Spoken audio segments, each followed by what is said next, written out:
Welcome back to Rec and Roll. My name is Brian, and I'm pretty excited to give you guys today a little bit of information, a little bit of speculation about the Transformers deck building game, which is an upcoming game by Renegade Game Studios.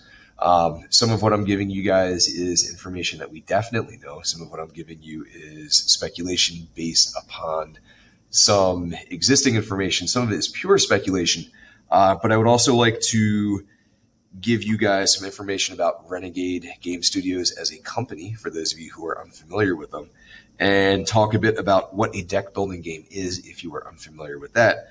And then also talk to my Transformers trading card game refugees about why you should still consider this game, even if you are still feeling a little bit hurt by the cancellation of the TCG by Wizards of the Coast, which again is a totally different company. Let's begin.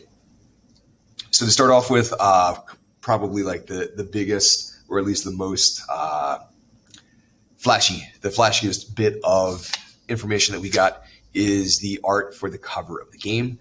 So we can kind of surmise based upon this that some of our main characters will be who you see right there. And then Cameron of Arbitrary Hero, which is a Transformers and Transformers TCG based channel. He saw some links here to Cyberverse, and I think you could definitely make that argument. But I also think that you see the evergreen designs, which are kind of like designs of some of the classic characters that can be kind of used across a couple of different items that are created by different companies when they're making Transformers products. Heavily, you can see that definitely in Prime and also a bit in Bumblebee. And then to get like really, really nerdy into this, if you take a look at Wheeljack, the two shoulder launchers, that's also a hallmark of his evergreen design as well. Kind of fun to see Ironhide holding his classic, the toy cannon right there, and then RC with her sword from the IDW comics. You've got Megatron looming large in the background, clearly going to be at least one of the villains that we see in this game. Although, interestingly enough, if you take a look at kind of like the angle view that they give you here, you also see Autobot Megatron. And this is definitely Alex Milne art from, this was either More Than Meets the Eye or a transition to being The Lost Light. I want to say it was still More Than Meets the Eye at the time. But that art is definitely his art. That is definitely kind of like one of the splash pages from that comic book. So it's neat that we have a mix of what I'm assuming at least is new original art, but then also existing art from some of the different assets that they can pull from. So one of the first things that stood out to me when I first saw this, before I read anything else that was on the Board Game Geek page for this game, was that if you take a look at the Power Rangers game, where there's a very clear delineation of like you've got the heroes on that side, you've got the villains on this side. Here it is much more hero focused, and then like kind of Megatron adversarial back there in the background. So in my head, I was automatically thinking like, wow, could this be a co-op version of the game? Because Renegade Game Studios, their first iteration, they're doing deck building games for a couple of different Hasbro properties, Power Rangers being the first. I believe they said that Transformers will be the second, and then at some point, G.I. Joe and My Little Pony as well. The Power Rangers game turned out to be a competitive game or adversarial game. So it's player versus player with no options for co-op other than the fact that you could play like a 2v2 game, but you still have to play against human opponents, where presumably cooperatively you are playing against the game itself in some type of way. Although when I checked the Board Game Geek description, like it blatantly came out and said that, so there's no speculation needed. The game will support both competitive and cooperative play as well. So let's take a look at some of that info. I'm not going to bore you by reading all of that, but I did try to make some of the info that stood out to me also stand out to you. So unlike in some deck building games where you're kind of like this overseer, I'm thinking of Marvel Legendary, where like you choose, I want to say 4 or 5 different Marvel heroes, you shuffle all their cards into a deck, and then like you're not really playing as the Hulk, you're not playing as Wolverine, you're not playing as Spider-Man, but like you're buying Spider-Man cards, but you can mix that with Hulk cards. So it's almost like you're kind of like calling them in to attack for you or something like that. But in this game, you are going to be playing one of the Autobots. So like you will be Optimus Prime, or you will be Bumblebee, or Ratchet, or RC, or whoever it is that you choose. So here it mentions traveling and exploring the Matrix. I don't believe that they're saying that you're traveling the Matrix. I think that those are two separate ideas right there. And presumably, like, locations will be involved. I've got some analogs that we can look at from the Power Rangers deck building game for that.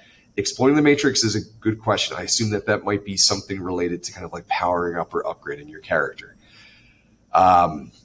It won't be Transformers without transforming, so you will be able to go between your two different modes, alt mode and robot mode. I will again draw upon the Power Rangers version of this to maybe explain how that could go. Gaining allies, finding relics, and acquiring technology. Same thing, like I'll kind of give you guys some examples from the Power Rangers game that's coming out in about a month. They'll start to ship out for pre-orders and tell you how that might apply to this game. But again, pure speculation. I have no insider info. And then it's also kind of neat that as your deck becomes more powerful, they also say that more powerful Decepticons will rise up to challenge you. And it's interesting to think about whether that's going to be something that is on like a pure per game basis, and then it all just completely resets, or if there might be some type of either storyline or campaign or something that you can play through, maybe different scenarios. But that, again, is something that we don't know yet. Again, as I mentioned before, this game can be played competitively or cooperatively. They mentioned that this is a core set. They also tell you, like right off the bat, that they are going to have expansions for the game, and it seems that maybe Decepticons will not be playable.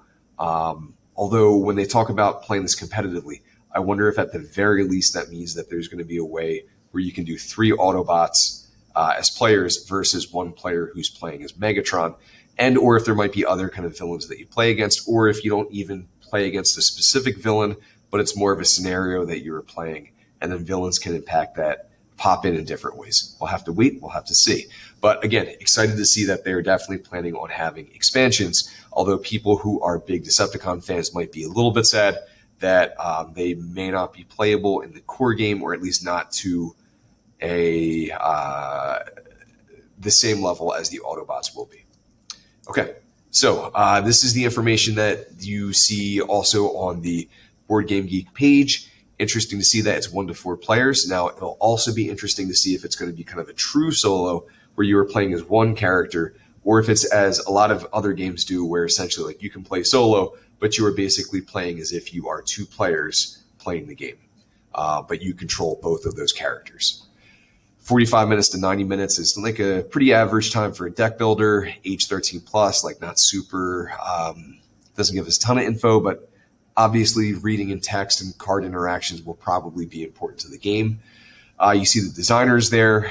Matt Hyra also was the lead designer on the Power Rangers version. Dan Blanchett was not there. His name at least was not on the cover. He may have been one of the designers working on the game, but not like front and center like he is here. So it's neat to see that they're kind of branching out, maybe adding some different flavor here. And then again, Renegade Game Studios, who we'll talk about in a second here. It's important to note that they are planning to do versions of this for the different Hasbro properties that they're able to put games out for. So there's going to obviously be a Power Rangers one that's coming out soon. The Transformers one, the other information is they're saying 2021, and hopefully that's true. If that is true, I would not anticipate that until at the end of this year. But also with everything going on with COVID, like don't be too surprised if that date slips to early 2022.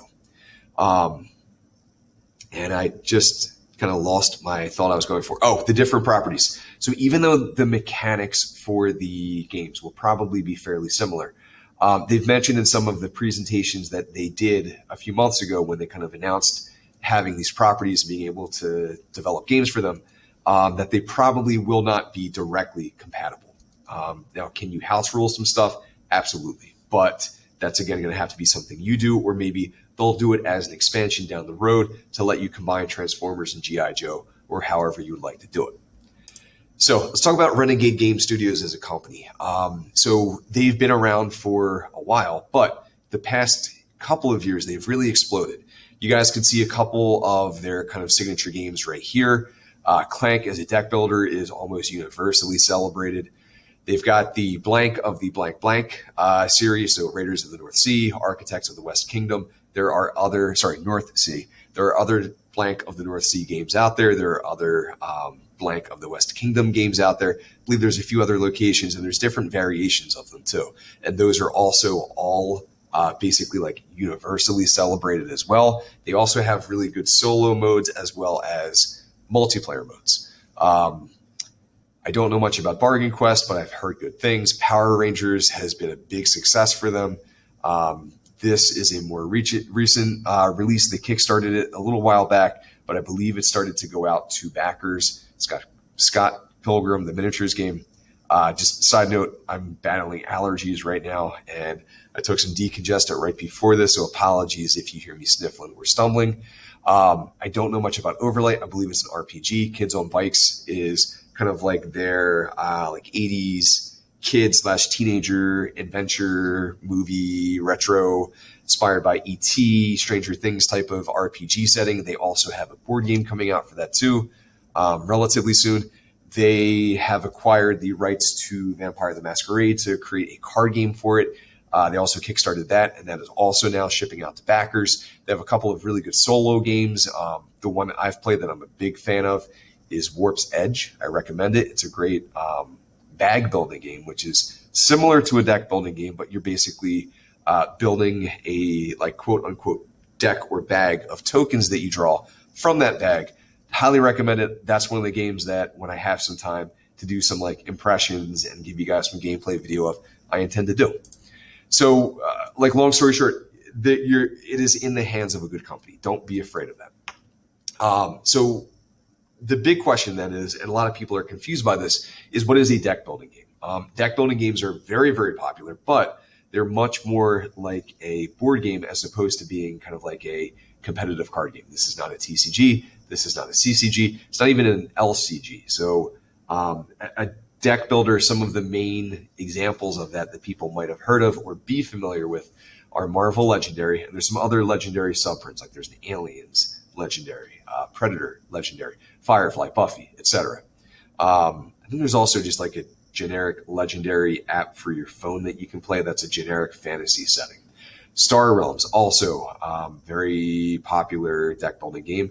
This is mostly cooperative, although it's kind of like semi-co-op. You're also competing to see, even though you want to beat the scenario, beat the game, you're kind of like also competing with other players to see who perform better in that game. Although there are more adversarial modes that you can add in because Legendary has a ton of expansions. Star Realms is more player versus player, but again, I believe that there are expansions to make it co-op or to make it solo. There's also an app that I highly recommend. You may have also played Slay the Spire on various consoles or mobile or PC. Also a deck building game, although a roguelike deck building game, which combines a few things together into one. So the way that a deck building game works is that you start with a hand of basic cards, which you can't really see well right here, but you see one right here. And those cards that you have are either you have a deck, you draw hands from that deck, you draw cards from that deck, then you play cards from your hand onto the table or onto the field, and they give you different effects. One of the things that you get is you get currency. So you guys can see here with this Iron Man card, it gives you 3, like we'll call it gold to make it easy. And then you can see as well, like when you were to buy these cards here, which are a communal, like marketplace that you can kind of quote unquote buy from as a player to pull them into your deck. So as if you play Iron Man, that would give you more or less 3 gold, and that would kind of allow you to buy these. But then if you play another card that gives you more gold, you could get the card that costs 4. There are also cards that would give you attack. Like you can see that down here, kind of like Wolverine scratch marks. Those count as attack, and those either allow you to attack some of the villains that you see here or the main villain in Legendary is how that works. Again, each deck builder is going to have like a little bit of a different flavor to it. In a similar type of way, this is Star Realms. This is the app version of it. So you see right here, this is the hand that you drew that turn. This is your deck that you're still drawing from. This is your discard pile.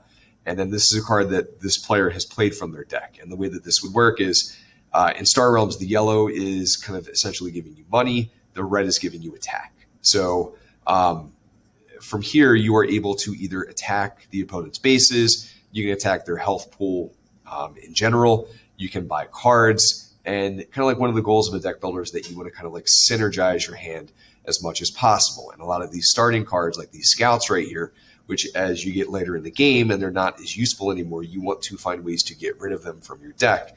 This way you can draw your more useful cards.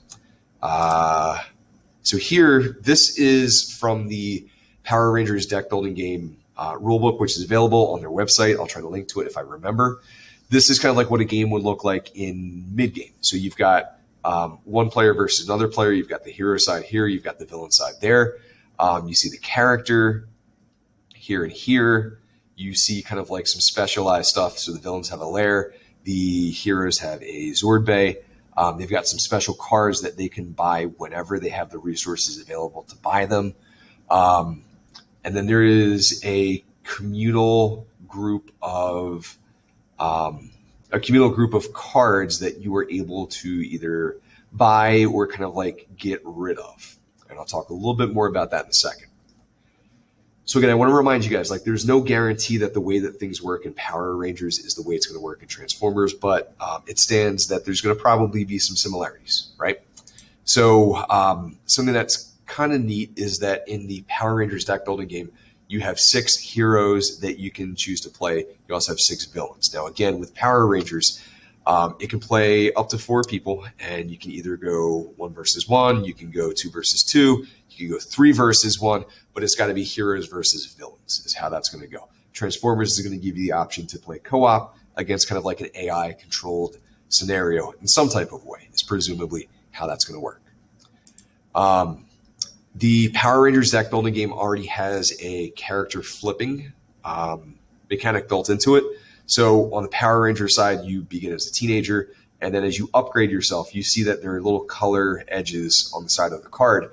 When you buy this kind of like gold color upgrade or ally or something that goes there, then like once all 4 of those slots are filled, and you can only put a silver one here or gray, whichever one they might call it, you can only put a blue card here.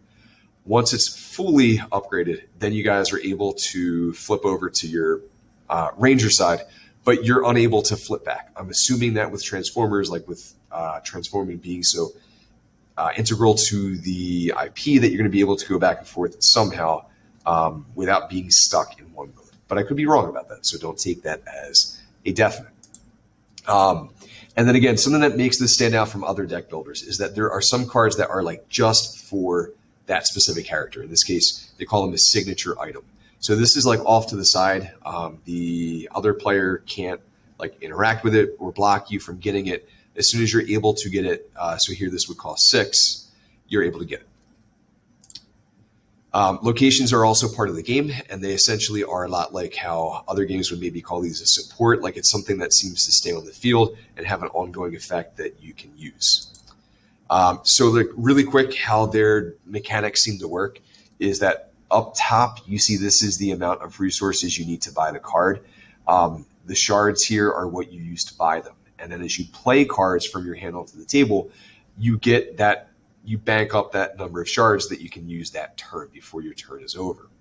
And then there's also energy, same thing, like when you play that onto the field, you get that much energy. You can use that energy to trigger different effects. Like you can see right here that with this, you can trigger it by paying 4 energy. Now, I believe that you trigger this if it is attached to your character. So for like this is a villain card, they might have a side, let me bounce back for a second, where on that character, like one of these sides is purple, so you attach it to your character that way. But again, though, do not quote me on that. Could be off about that. And then just going to show you a few more things here. So you guys can see here, this is the ability that you can spend energy on. We already talked about that. You can deny cards to your opponent. Now, with Power Rangers, there are some cards that are only for villains, some that are only for heroes. Now, you can buy that into your deck if you match up with that side. So if there's a villain card, you're playing a villain, you can buy that into your deck. If you are a hero, though, you're able to basically like get rid of it so that 1, your opponent can't get it, but then 2, for every card that's on the field that belongs to the opposite side, your side takes the damage. And the way that it works in Power Rangers is that your side shares collective hit points. So if you are playing like a 2v2 game, the heroes collectively have a number of hit points. The villains collectively have a number of hit points that you share. And then other than that, though, like there are different kinds of cards, villains. Some might say allies you saw here, like location. It identifies that type of card, and those are also color-coded, by the way. So that's some idea of how it might work. But again, I want to stress it could be different, right? This is unconfirmed, pure speculation, but somewhat like, based upon something, not just making it up completely. Now, this has gotten a lot of traction online because we do finally have some images. This is drawing some attention.